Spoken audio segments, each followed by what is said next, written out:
Assalamualaikum warahmatullahi wabarakatuh. Salam sejahtera untuk kita semua. Shalom, Om Swastiastu, Namo Buddhaya, dan salam kebajikan.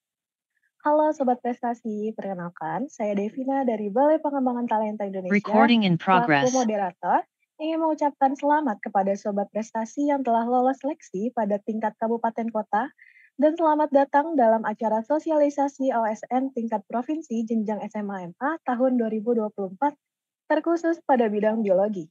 Bagaimana nih kabar berprestasi? Semoga selalu dalam keadaan sehat dan tentunya harus semangat ya. Sobat Prestasi, saat ini sudah bersama saya narasumber kita. Beliau adalah Bapak Titis Setio Budi dan Bapak Fauzi Nasution. Sebelumnya saya mau tanya kabar Bapak Titis terlebih dahulu. Halo Pak, bagaimana kabarnya Pak Titis? Alhamdulillah baik dan sehat. Alhamdulillah, semoga selalu sehat dan semangat ya Pak. Kita lanjut ke Bapak Fauzi nih. Halo Pak, bagaimana kabarnya Pak Fauzi? Alhamdulillah sehat juga, Mbak. Alhamdulillah, semoga sehat selalu dan tetap semangat ya Pak. Oke, mungkin kita bisa lanjut saja untuk Bapak Titis dan Bapak Fauzi dapat menyampaikan materi. Waktu dan jaringan kami persilakan.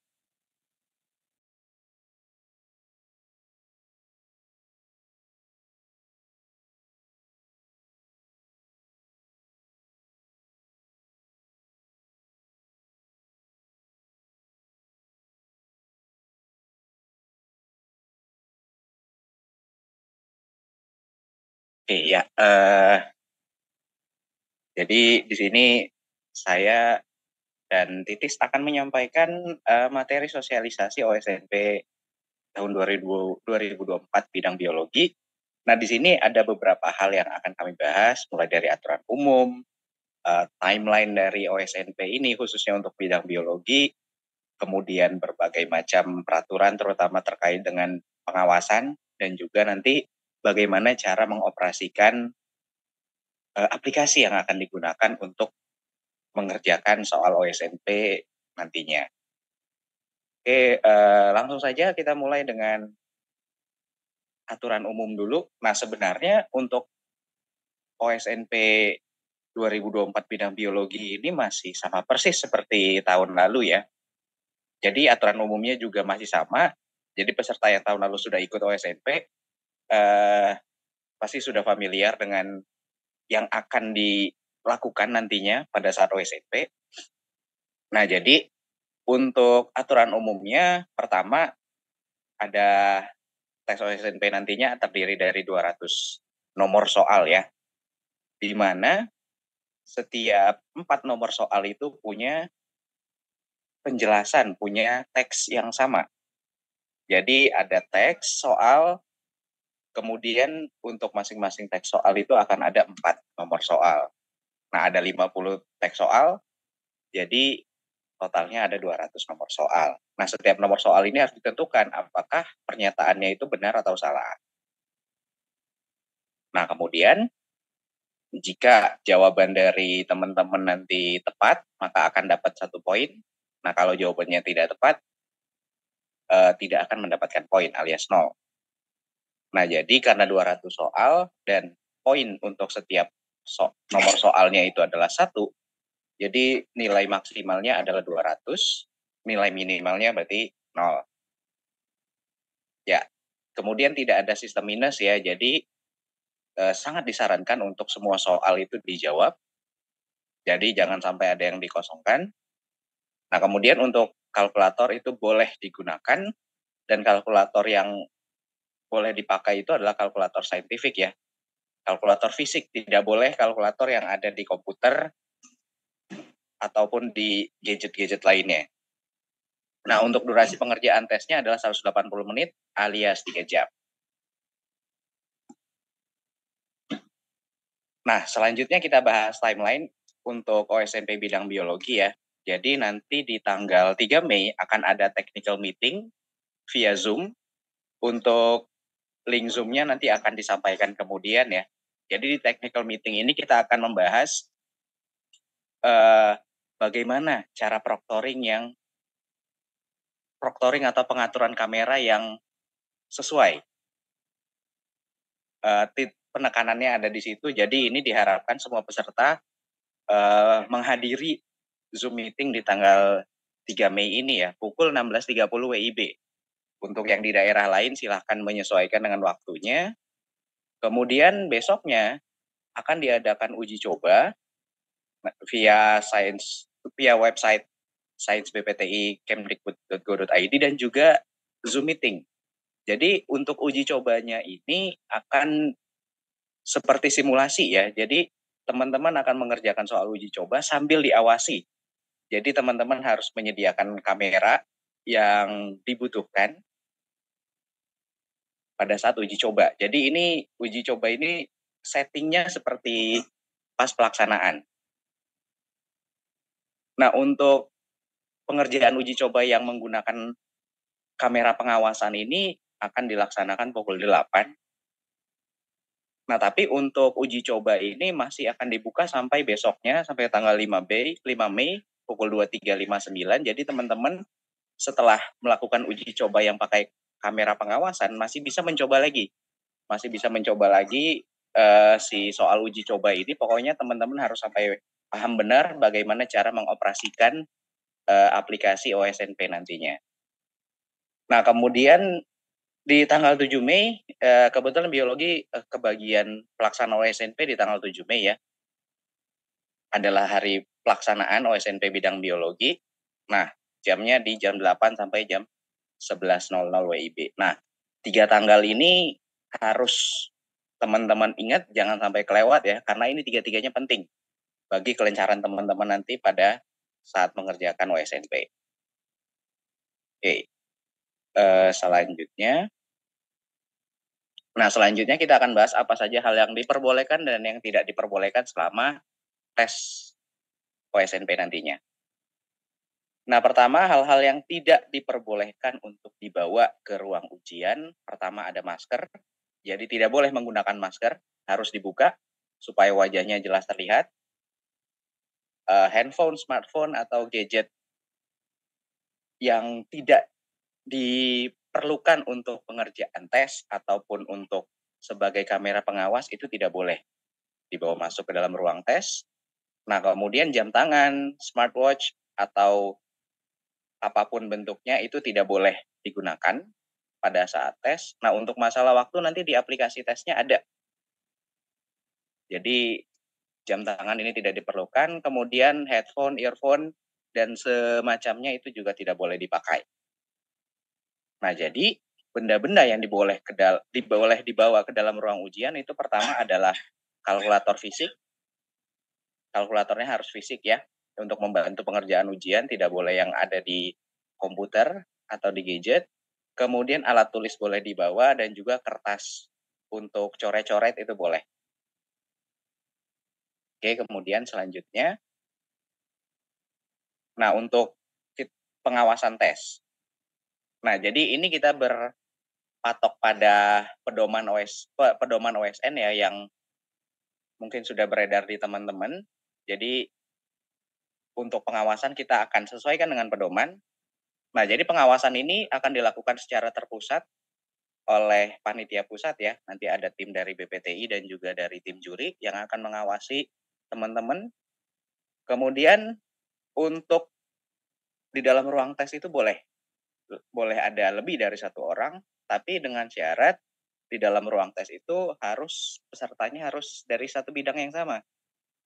Ya, misalnya dari satu sekolah ada 3 peserta biologi, nah di dalam ruang ujian biologi ya isinya harus ada peserta biologi saja, jadi tidak dicampur dengan bidang lain. Nah, kemudian untuk keperluan pengawasan menggunakan kamera pengawas, ini teman-teman wajib menyediakan 2 kamera pengawas ya. 2 kamera pengawas. Kamera pertama ini membidik wajah, jadi dari depan. Nah, untuk kamera pertama ini boleh menggunakan kamera yang ada di komputer atau laptop yang teman-teman gunakan untuk mengerjakan ujian. Nah, itu untuk kamera pertama. Kamera kedua ini diletakkan di posisi samping belakang. Samping belakang jaraknya 1 sampai 1,2 meter dari posisi teman-teman. Jadi kamera yang di samping belakang atau kamera kedua ini gunanya adalah untuk menangkap layar laptop ataupun komputer teman-teman, sehingga nanti pengawas bisa melihat apa yang sedang teman-teman kerjakan, benar nggak sedang membuka aplikasi tes atau membuka aplikasi yang lain. Nah, itu biar bisa terdeteksi hal-hal seperti itu. Nah, ini ada contoh penggunaan penempatan posisi kamera yang benar ya. Nah, ini gambar yang atas ini adalah yang kamera depan. Jadi, nantinya kamera depan ini harus membidik seperti ini, jadi wajah teman-teman itu terlihat dengan jelas. Nah, kemudian untuk yang kamera kedua yang dari samping belakang itu bisa dilihat di gambar yang bawah. Nah, jadi bisa dilihat ya kalau layar komputer ataupun laptop yang teman-teman gunakan untuk mengerjakan tes itu terlihat dari kamera kedua. Nah, berikutnya, perangkat yang digunakan itu harus terhubung dengan internet dan juga harus punya baterai yang cukup untuk digunakan selama pengerjaan tes ya. Pengerjaan tesnya kan 3 jam. Nah, tapi sebenarnya penggunaan gadget itu sudah dimulai dari 15 menit sebelum dan sampai 15 menit setelah tes.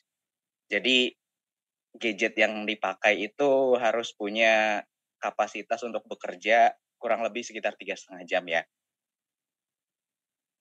Nah, kemudian nanti untuk bidang biologi akan ada Zoom meeting-nya sendiri, jadi teman-teman jangan sampai salah masuk ke Zoom meeting ke bidang lain ya, soalnya pernah kejadian seperti itu. Jadi harus benar-benar diperhatikan biologi, link Zoom meeting-nya itu yang mana, dan harus masuk ke situ ya. Dan teman-teman harus sudah masuk ke dalam Zoom meeting ini 15 menit sebelum tes dimulai. Karena akan ada pemeriksaan, pengecekan kamera, dan segala macamnya. Jadi 15 menit sebelum tes harus sudah masuk. Itu maksimal tuh, 15 menit sebelum tes, maksimal harus sudah ada di Zoom meeting. Dan selama ujian, video harus tetap dinyalakan ya, baik kamera depan maupun kamera belakang, videonya harus selalu nyala selama tes berlangsung, dan tidak boleh menggunakan virtual background, ya.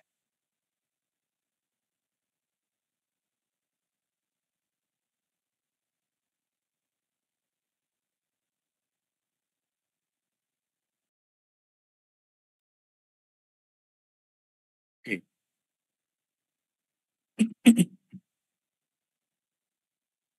Oke, untuk selanjutnya mengenai cara pengerjaan dan juga tampilan dari platform tes yang akan Sobat Prestasi gunakan nantinya untuk tes OSN tingkat provinsi akan saya jelaskan. Ya. Jadi untuk yang pertama, untuk website yang akan digunakan adalah sciencebpti.kemdikbud.go.id. Nah, nanti Sobat Prestasi akan mendapatkan username dan password. Nah, yang mana nanti setelah username dan password dimasukkan dan berhasil login, nanti akan terdapat tampilan kurang lebih seperti slide berikut. Ya, jadi nanti setiap bidang hanya akan memiliki satu course overview. Ya, jadi akan hanya ada satu tombol yang bisa diklik, dan ketika Sobat Prestasi menekan tombol dari OSN Biologi, di sana akan terdapat beberapa topik yang akan bisa diklik kembali. Nah, terutama nanti akan ada dua menu. Yang pertama adalah mengenai fakta integritas, dan yang kedua adalah menu mengenai uji coba OSN tingkat provinsi Biologi 2024. Ya. Nah, di sini yang pertama kali harus dilakukan adalah mengklik fakta integritas, yang mana di sana terdapat beberapa ketentuan yang harus dibaca dengan seksama. Kemudian harus dinyatakan bahwa Sobat Prestasi semua menyetujui ketentuan-ketentuan yang ada pada fakta integritas tersebut. Perlu diketahui, fakta integritas ini sudah digunakan sejak tahun 2020, kurang lebih isinya sama, yaitu mengenai yang pertama mengenai persetujuan mengikuti lomba tanpa adanya paksaan dari pihak manapun. Kemudian poin selanjutnya adalah mematuhi protokol kesehatan dan juga yang seringkali dilupakan oleh peserta adalah poin nomor 4, yaitu para peserta di sini wajib mengikuti pembinaan dan seleksi di tingkat internasional apabila nantinya dipanggil dan eligible untuk mengikuti pelatnas. Seperti itu. Nah, untuk poin-poin yang lain itu ditekankan agar semua peserta selalu menjaga kejujuran, dan juga sebisa mungkin semua ketentuan ini harus dipatuhi agar nantinya tidak ada sanksi-sanksi yang akan diterima. Nah, setelah fakta integritas disetujui, nah nanti Sobat Prestasi bisa memilih menu berikutnya, yaitu uji coba. Pada menu uji coba ketika diklik di sana akan terdapat konfirmasi. Setelah diklik attempt quiz now, maka akan terdapat satu kali lagi konfirmasi dan Sobat Prestasi semua akan menghadapi beberapa soal yang mana di sini soalnya tipenya dummy. Jadi apabila Sobat Prestasi semua mengerjakan soal ini entah dikerjakan dengan sebaik-baiknya ataupun tidak, sebenarnya tujuan dari soal-soal ini adalah untuk membuat Sobat Prestasi familiar terhadap platform tesnya. Seperti itu. Nah, seperti yang sudah dikatakan sebelumnya, pada awal pengerjaan nanti akan ada sistem proctoring untuk membiasakan dan memastikan agar kamera-kamera yang digunakan itu sesuai dengan ketentuan. Setelahnya, setelah semua clear, uji coba ini masih bisa dibuka sampai hari esoknya, jadi tanggal 4 Mei. Jadi uji coba dibuka tanggal 3 Mei, kemudian akan ditutup tanggal 4 Mei pukul 23.59.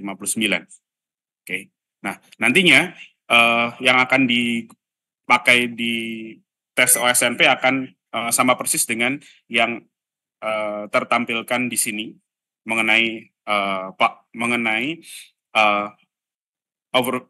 overview-nya, ya, mengenai user interface-nya, ya. Nah, nanti akan ada setiap satu halaman soal itu nanti akan ada satu uraian, kemudian diikuti dengan ada 4 pernyataan yang harus dinyatakan benar atau salah, seperti tadi yang sudah dijelaskan. Jadi nanti pada bagian kanan dari user interface yang akan kalian hadapi, nanti akan ada 200 soal.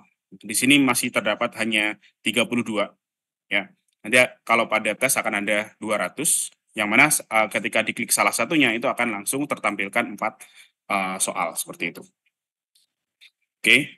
Nah, kemudian untuk menjawab cukup sederhana, tinggal memilih salah satu di antara 2 pilihan jawaban, yaitu benar atau salah. Seperti itu. Kemudian pada quiz navigation, Sobat Prestasi bisa mengklik soal manapun. Ya, jadi tidak harus dikerjakan secara berurutan. Jadi bebas dan setiap soal itu bisa ditandai apabila ada bagian-bagian yang dirasa ragu-ragu, yaitu dengan memberikan flag. Ya, jadi di sini, nah, terdapat tombol flag question, yang mana ini bisa diklik untuk menandai barangkali pada saat-saat nanti Sobat Prestasi menemui kesulitan dan akan mereview kembali soal tersebut. Seperti itu. Nah, tapi tidak perlu khawatir, mungkin banyak sekali pertanyaan mengenai soal yang ditandai atau flag question. Nah, flag question ini apabila masih belum dihilangkan ketika akhir pengerjaan, itu masih tetap akan tersubmit. Jadi tidak perlu takut apabila nanti banyak di antara soal-soal ini yang banyak ditandai. Seperti itu. Nah, apabila sudah selesai mengerjakan, nah nanti akan ada tombol finish attempt, ya, pada soal terakhir atau pada bagian paling bawah dari quiz navigation, yang mana Sobat Prestasi bisa mengklik salah satu di antaranya. Setelah diklik maka akan ada beberapa kali konfirmasi, ya. Konfirmasinya juga nanti akan ada yang menyatakan bahwa ketika masih ada soal-soal yang ditandai, maka sobat prestasi akan diberi pertanyaan apakah ingin mereview kembali soal yang ditandai atau langsung mengsubmitnya. Tapi kalau ketika disubmit, soal yang ditandai tersebut seperti yang sudah disebutkan, dia tetap akan tersubmit. Seperti itu.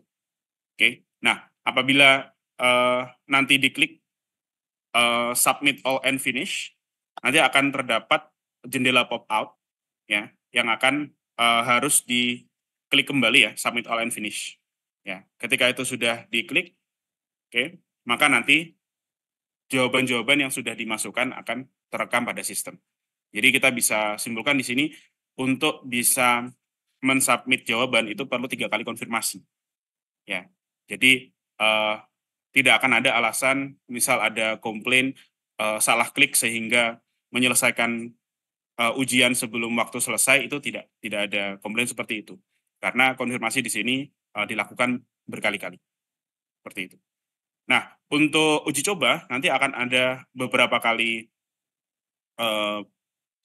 percobaan. Oke, nanti akan diberikan kesempatan sekitar 3 sampai 5 kali ya. Tetapi kalau untuk pengerjaan OSNP-nya nanti kita Baik, lakukan terima pada tanggal kasih 7 kepada Mei, Bapak Titis itu dan hanya Bapak akan bisa Fauzi dilakukan atas 1 kali. pemaparan materinya. Jadi mohon untuk Selanjutnya nih Pak, diperhatikan ada beberapa pertanyaan hal dari tersebut. Sobat Prestasi yang sering ditanyakan terkait Oke, perlombaan ini. mungkin itu dari kami. Apakah diizinkan Kami Pak untuk kembalikan membawa ke makanan dan moderator. minuman pada saat tes berlangsung? Oke, untuk makanan dan minuman, makanan khususnya yang snack ya. Makanan ringan dan juga minuman itu boleh dibawa ke dalam ruangan karena kan tesnya juga 3 jam ya. Mungkin ada yang cepat lapar jadi butuh asupan makanan, snack tapi ya jangan makanan berat. Itu boleh dibawa ke dalam ruang ujian dan boleh dimakan dan diminum sambil mengerjakan tes. Baik, untuk makanan dan minuman diperbolehkan ya Pak, asal snack-snack kecil gitu ya Pak? Iya, betul. Selanjutnya nih Pak, apakah diperbolehkan untuk ke toilet pada saat tes berlangsung?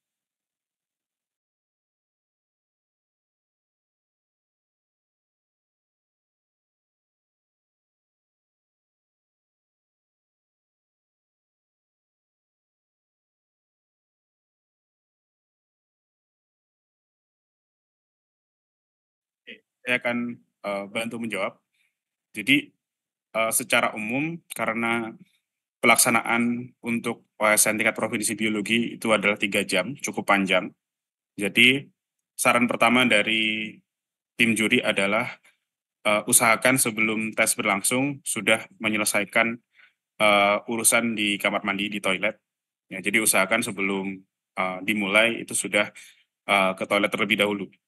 Nah, tetapi karena 3 jam tersebut waktu yang cukup lama, maka apabila benar-benar darurat memerlukan toilet, maka yang pertama sebenarnya tidak disarankan karena akan mengurangi waktu pengerjaan secara signifikan. Oke, tetapi apabila memang harus dilakukan, maka diharuskan ke toilet itu harus didampingi dengan pengawas. Seperti itu. Oke, dan untuk ke toilet itu diusahakan tidak berbarengan satu sama lain supaya tidak ada komunikasi antar peserta. Seperti itu. Baik, terima kasih kepada Bapak Titis dan Bapak Fauzi atas jawabannya. Terakhir Pak, mungkin Bapak Titis atau Bapak Fauzi nih dapat menyampaikan tips dan trik agar Sobat Prestasi semangat dan dapat belajar dengan giat, sehingga memperoleh medali emas pada tahun ini. Kalau dari saya sih yang paling penting itu jaga kesehatan, karena mau bagaimanapun nanti teman-teman berusaha keras, belajar sampai begadang, kalau nanti pas hari tesnya sakit, ya sama aja sia-sia perjuangannya. Jadi yang paling penting itu harus jaga kesehatan supaya nanti pada saat tes itu teman-teman itu kondisi badannya prima untuk mengerjakan tes. Dan ketika belajar juga harus ingat waktu ya, jangan sampai tiap hari begadang sampai subuh gitu misalnya tiap hari. Nah itu juga nggak bagus. Jadi teman-teman juga harus bisa melihat harus bisa membagi waktu ya dengan antara belajar dengan istirahat, karena istirahat itu sangat penting supaya tubuh kita bisa tetap sehat. Jadi supaya teman-teman itu nggak sakit pada saat hari H. Kalau sakit kan nanti jadinya nggak fokus ya. Mungkin itu dari saya, ini bukan tips and trick ya, tapi ini ya hal lain, tapi ini sangat penting juga karena ada kejadian sebenarnya anak-anaknya berpotensi, tapi pas hari ujian dia sakit, jadinya nggak bisa lolos karena hasil tesnya tidak maksimal. Mungkin dari Pak Titis ada yang mau ditambahkan? Kalau tips dari saya mungkin lebih ke tips secara teknis. Jadi untuk sobat prestasi semua, nanti pastikan ketika mengerjakan koneksi internet itu benar-benar tersambung dengan baik. Oke, karena juga salah satu poin yang ada di Fakta Integritas itu bahwa kendala teknis seperti internet, kemudian gadget itu menjadi tanggung jawab peserta dan juga sekolah seperti itu. Oke, jadi pastikan semuanya telah terkoneksi dengan baik. Oke, kemudian untuk pihak sekolah juga untuk bisa memastikan agar listrik juga tidak mati pada saat pelaksanaan. Oke, jadi bisa dimitigasi dengan adanya genset atau misal bekerja sama dengan PLN setempat. Oke, supaya pada jam tes, terutama ketika OSNP tanggal 7 nanti, itu agar tidak ada kendala sama sekali. Itu yang pertama. Kemudian yang kedua, selama tes, pastikan nanti semua soal terjawab. Oke, karena tadi sudah disebutkan bahwa soal-soal di bidang biologi ketika salah tidak ada sistem minus. Oke, sehingga akan sangat menguntungkan bagi semua peserta. Apabila semua soal dijawab, maka nanti itu akan bisa meningkatkan kemungkinan nilainya setidaknya meningkat. Oke, nah biasanya saya menyarankan untuk banyak peserta, apabila waktu tinggal 20 atau tinggal 15 menit, pastikan semuanya sudah dijawab seperti itu. Oke, jadi daripada menjawab 1 atau 2 soal secara maksimal, lebih baik memastikan 5-10 soal itu sudah terisi semua. Karena peluang untuk menjawab benar adalah 50%. Ya, antara benar atau salah. Oke, itu mungkin dari saya. Baik, terima kasih kepada Bapak Titis dan Bapak Fauzi atas tips dan triknya. Semoga Sobat Prestasi dapat mengerjakan soal OSN tingkat provinsi tahun 2024 dan semoga Sobat Prestasi dapat termotivasi agar lebih giat lagi dalam belajar. Kita sudah sampai di penghujung acara, semoga sosialisasi OSNP ini terkhusus pada bidang biologi dapat membantu dan bermanfaat untuk Sobat Prestasi dalam kelancaran ajang bergengsi Olimpiade Sains Nasional tingkat provinsi tahun 2024. Terima kasih kepada Bapak Titis dan Bapak Fauzi yang telah meluangkan waktu untuk menyampaikan sosialisasi ini. Semoga OSN tahun ini dapat menemukan talenta Indonesia yang dapat bersaing di ajang internasional. Sekian sosialisasi pada hari ini. Saya Devina selaku moderator pamit undur diri. Wassalamualaikum warahmatullahi wabarakatuh.